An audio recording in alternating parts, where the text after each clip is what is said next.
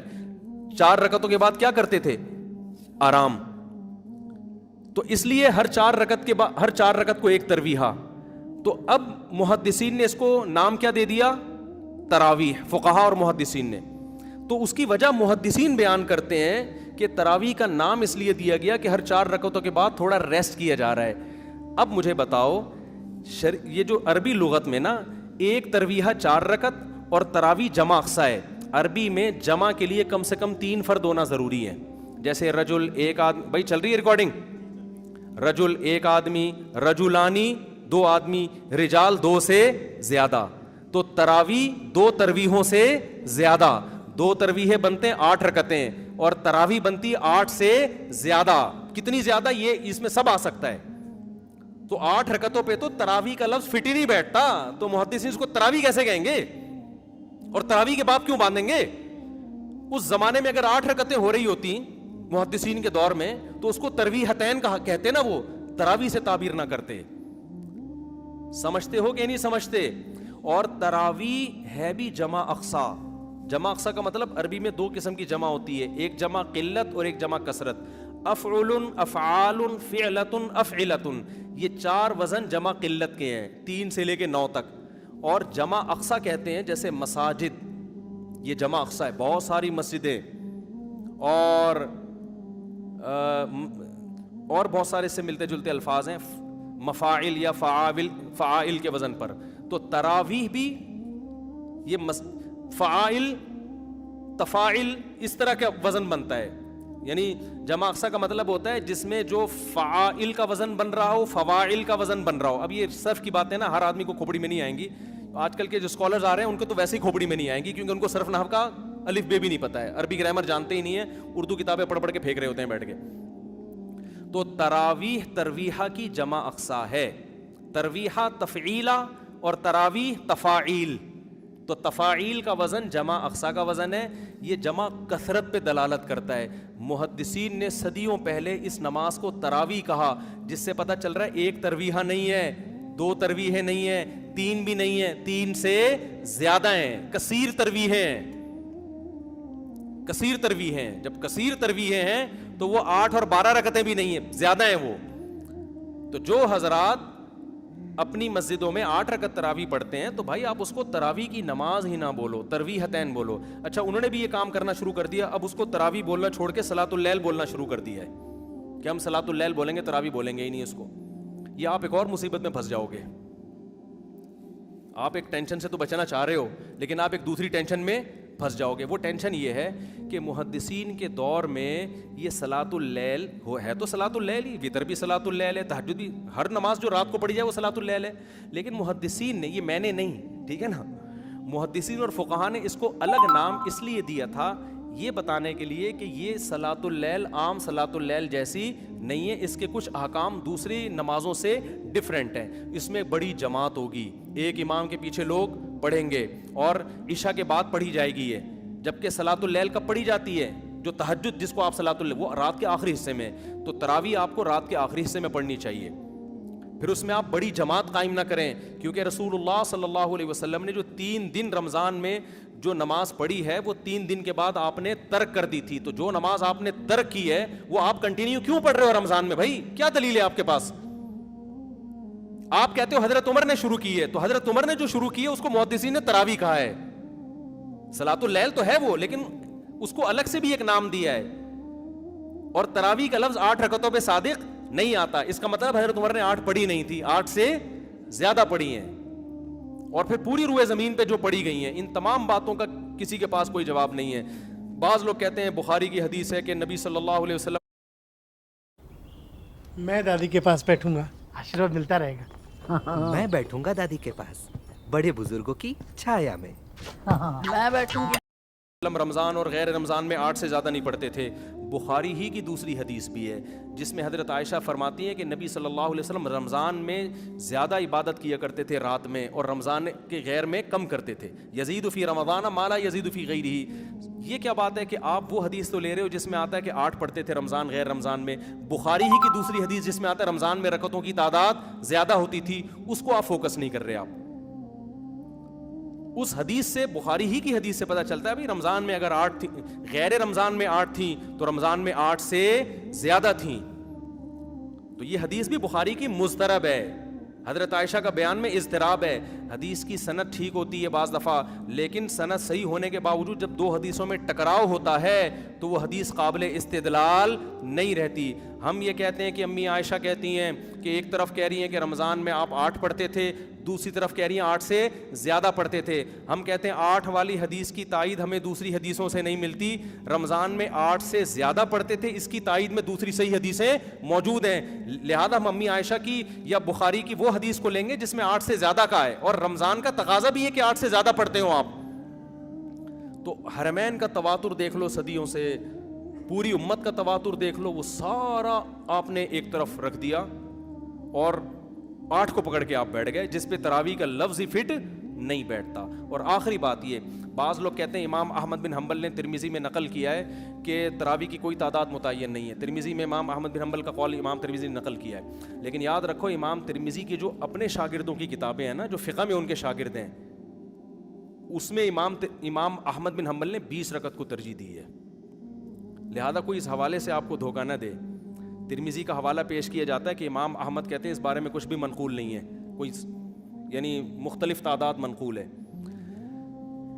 دوبارہ بتاتا ہوں, دیکھو امام ترمذی نے جب تراویح کے باب کے تحت احادیث ذکر کی ہے نا, تو اس کے نیچے امام احمد بن حنبل کا قول نقل کیا ہے کہ اس بارے میں یقینی طور پر کوئی عدد ثابت نہیں ہے, جو بھی تعداد منقول ہے ان میں سے کسی کو بھی اختیار کیا جا سکتا ہے. جبکہ میں کیا دعویٰ کر رہا ہوں, امام احمد بن حنبل کے نزدیک کتنی رکعتیں افضل ہیں؟ 20 رکعتیں. تو کوئی یہ حوالہ دے کے آپ کو کنفیوز کر سکتا ہے. تو خوب سمجھ لیں, جب کسی مجتہد سے 2 مختلف قول منقول ہوتے ہیں, ایک قول ان لوگوں سے جو فقہ میں ان کے شاگرد ہیں اور ایک قول جو حدیث میں شاگرد ہیں, تو مسائل میں اس قول کو ترجیح ہوتی ہے جو فقہ میں ان کے شاگرد, کیونکہ وہ قانون بیان کر رہے ہیں. امام احمد بن حنبل کی جو فقہ کی کتابیں ہیں جس میں امام احمد بن حنبل کا فتویٰ نقل کیا گیا ہے, جو ان کے جتنے شاگرد ہیں جس کو فقہ حنبلی کہا جاتا ہے, وہ سب اس پر متفق ہیں کہ امام احمد بن حنبل کے نزدیک کتنی رکعتیں ہیں؟ 20 رکعتیں ہیں. تو وہ زیادہ اس ترجیح ہے. دوسری بات یہ کہ امام ترمذی نے جو امام احمد بن حنبل کا قول نقل کیا کہ ان کی نظر میں کوئی تعداد متعین نہیں ہے, اس سے بھی 8 پھر بھی مراد نہیں ہے, کیونکہ امام ترمذی نے جو روایت پیش کی 16 رکعتوں والی, 20 رکعتوں والی اور 20 سے بھی زیادہ رکعتوں والی, تو وہ ان میں ترجیح دے رہے ہیں کہ یہ سب ثابت ہے. 8 کی امام ترمذی نے کوئی حدیث نقل کی نہیں ہے, تو 8 تو پھر بھی امام احمد بن حنبل کے 8 کا تو امام احمد بن حنبل تذکرہ ہی نہیں کر رہے ہیں. نہیں آ رہی بات میرا خیال ہے. تو یہ ایک خالصتاً علمی ٹاپک ہے. میرا اس پر ایک آڈیو بیان موجود ہے تراویح, پوری سندیں پڑھ کے میں نے اس کی تحقیق کی ہے. اور یہ بھی یاد رکھو, آج کل بعض اسکالرز گڑبڑ یہ کرتے ہیں, یہ بہت ہو رہا ہے یوٹیوب پہ, یہ منجن بہت بک رہا ہے. ایک حدیث ہوگی, بیان کرنے والا بھی صحابی ایک, اس سے بھی نقل کرنے والا ایک, وہ حدیث مختلف کتابوں میں ہے. تو پتہ ہے کیا کہتے ہیں؟ 6 حدیثیں اس بارے میں. اس بارے میں کتنی حدیثیں ہیں؟ ابے بھائی 6 حدیثیں نہیں ہیں, ایک حدیث ہے. اس حدیث کو مختلف محدثین نے لیا ہے. یہ منجن بڑا بک رہا ہے یوٹیوب پہ. پھر وہ حوالے دیتے ہیں, بخاری میں بھی حدیث نمبر فلاں فلاں فلاں, اس میں بھی یہ ہے, مسلم میں حدیث نمبر فلاں فلاں فلاں, مشکات میں حدیث. حالانکہ مشکات میں تو حوالہ دینے کی ضرورت ہی نہیں ہے, کیونکہ مشکات تو بخاری سے لے رہی ہے. یہ منجن بک رہا ہے یوٹیوب پہ, اور بڑے مشہور اسکالر ہیں, میں نام نہیں لیتا, آج کل بہت سارے اسکالر یہ کام کر رہے ہیں. میں دوبارہ بتاتا ہوں کرتے کیا ہیں. جو اپنے مسلک کی تائید میں جب حدیث پیش کریں گے نا, حدیث صرف ایک ہوگی اور اس کے مخالف درجنوں حدیثیں ہوں گی. لیکن وہ منجن کیسے بکے گا؟ عوام تو سامنے بیچاری پڑھی لکھی ہوتی نہیں دینی اعتبار سے, وہ منجن ایسے بکتا ہے کہ یہ حدیث بخاری میں حدیث نمبر فلاں فلاں فلاں فلاں, مسلم میں حدیث نمبر فلاں فلاں فلاں, اس میں بھی ہے, ترمذی میں حدیث نمبر فلاں فلاں فلاں. ابے یار یہ تو چل رہا ہے نا, اس کو آگے لے آئیں. ترمذی میں حدیث نمبر فلاں فلاں فلاں. آدمی کہتا ہے یار اتنی ساری حدیثیں, اور یہ مولویوں کو کیا ہو گیا؟ پھر آپ کہتے ہیں مشکات میں حدیث نمبر فلاں. حالانکہ مشکات مستقل حدیث کی کتاب نہیں ہے, وہ یا تو بخاری سے لے رہی ہوگی یا مسلم سے یا اور کسی کتاب سے. تو جب بخاری کا حوالہ دے دیا تو اب کم بخت مشکات کا حوالہ کیوں دے رہا ہے؟ ٹھیک ہے نا. یہ ایسے ہی ہے جیسے میں کہوں کہ یہ حدیث بخاری میں فلاں اور ریاض الصالحین میں فلاں صفحے پر، تو ریاض الصالحین نے تو بخاری سے ہی لیا ہے نا. یہ منجن بک رہے ہیں اور حدیث صرف ایک ہی ہے، وہ نقل کرنے تو وہ درجنوں حدیثیں نہیں کہلائیں گی، وہ ایک حدیث کہلائے گی. زیادہ حدیثیں جب کہلائیں گی کہ کم سے کم ایک سے زیادہ صحابی اس کو نقل کر رہے ہوں، یا کم از کم صحابی کے تو 2-4 شاگرد نقل کر رہے ہوں نا. تو یہ منجن آج کل بک رہا ہے، لوگ بھرم میں آتے ہیں. میں نے جب تراویح پر بیان ریکارڈ کروایا نا، آڈیو بیان ہے، پوری سندیں پڑھ کے، اس میں ایک صاحب نے دعویٰ کیا تھا کہ 8 رکعت تراویح پہ 8 حدیثیں ہیں، حالانکہ 2 حدیثوں کو کیا بنا کے پیش کر دیا تھا. ایک بخاری والی حدیث جس میں آتا ہے کہ نبی رمضان غیر رمضان میں 8 پڑھتے تھے، جس کا تراویح سے تعلق ہی نہیں ہے. دوسری حدیث حضرت عمر سے، وہ بھی ایک ہی حدیث تھی، اس کو گھما کے کتنے 7 حدیثیں بنا کے پیش کی ہے. تو یہ منجن مارکیٹ میں بک رہے ہیں، ملتے جلتے ناموں سے دھوکہ نہ کھائیں. دیکھو دین قرآن و سنت کا نام ہے، اور قرآن و سنت کی وہ فہم جو ائمہ اربعہ نے جس کو سمجھا نا، اسلاف نے جس کو سمجھا، وہ فہم کو آج کے اسکالرز پہ آپ ترجیح دو، چاہے وہ سعودیہ کا اسکالر ہو، چاہے وہ دبئی کا ہو، چاہے وہ پاکستان کا ہو. آج کے اسکالرز پہ اعتماد نہیں کیا جا سکتا. لوگ کہتے ہیں مکہ کے اسکالر نے فتویٰ دیا ہے. بھائی مکہ کے اسکالر میں بھی دونوں طرح کے لوگ ہیں، وہاں بھی ایسے لوگ بھی ہیں جو مضبوط علم والے لوگ ہیں، اور ایسے لوگ بھی ہیں جو سرکاری ٹائپ کے ہیں، گورنمنٹ جو کہہ رہی ہے وہ فتویٰ دے رہے ہیں. ابھی تو وہاں تو خلا اتنا آسان ہو گیا سعودی عرب میں، لیکن اس پہ بھی آپ کو فتویٰ مل جائے گا کہ وہ صحیح ہے. تو تحقیق کہاں ہو رہی ہے؟ تو ابھی تو حکومتوں کے بڑے اثرات ہیں. یہ تو پاکستان بچا ہوا ہے، یہاں کے علماء ابھی بھی بہت حد تک حکومت کے دباؤ سے بچے ہوئے ہیں. لہذا یہاں غلط اسکالر بھی بھرپور ملیں گے، صحیح اسکالر بھی بھرپور ملیں گے. لیکن یہ میں آپ کو بتا دوں کہ جب تک پراپر وے میں انسان علم حاصل نہیں کرتا اور اپنے علم کو اسلاف سے جوڑتا نہیں ہے، صرف اپنی کھوپڑی استعمال کر کے لوگوں کو گائیڈ کرے گا، تو وہ غلط گائیڈنس کی طرف لے جائے گا، وہ لوگوں کو صحیح رہنمائی نہیں کرے گا. یہ بڑا مسئلہ ہے آج کل. تو آپ اپنے علم کو اسلاف سے جوڑیں اور دیکھیں ماضی کے فقہا کیا کہتے تھے. ان میں غلطی کا امکان کم ہے، آج کل لوگوں میں غلطی کا امکان زیادہ ہے، کیونکہ علم اٹھ رہا ہے، علم پھیل نہیں رہا. حدیث میں آتا ہے قرب قیامت میں علم اٹھے گا. ظاہر ہے اس سے سائنس اور ٹیکنالوجی کا علم مراد نہیں ہے، وہ تو پھیل رہا ہے، اس سے دین کا علم مراد ہے. اور اسکالرز آ کے آج کیا بات کرتے ہیں؟ آج جو نالج لوگوں کے پاس ہے وہ پہلے نہیں تھی. بھائی آپ تو حدیث کے خلاف بات کر رہے ہو. حدیث سے پتہ چلتا ہے کہ آج نالج کم ہو رہی ہے، پہلے دین کی نالج زیادہ تھی. بہت ہو گیا میرے بھائی یار. السلام علیکم.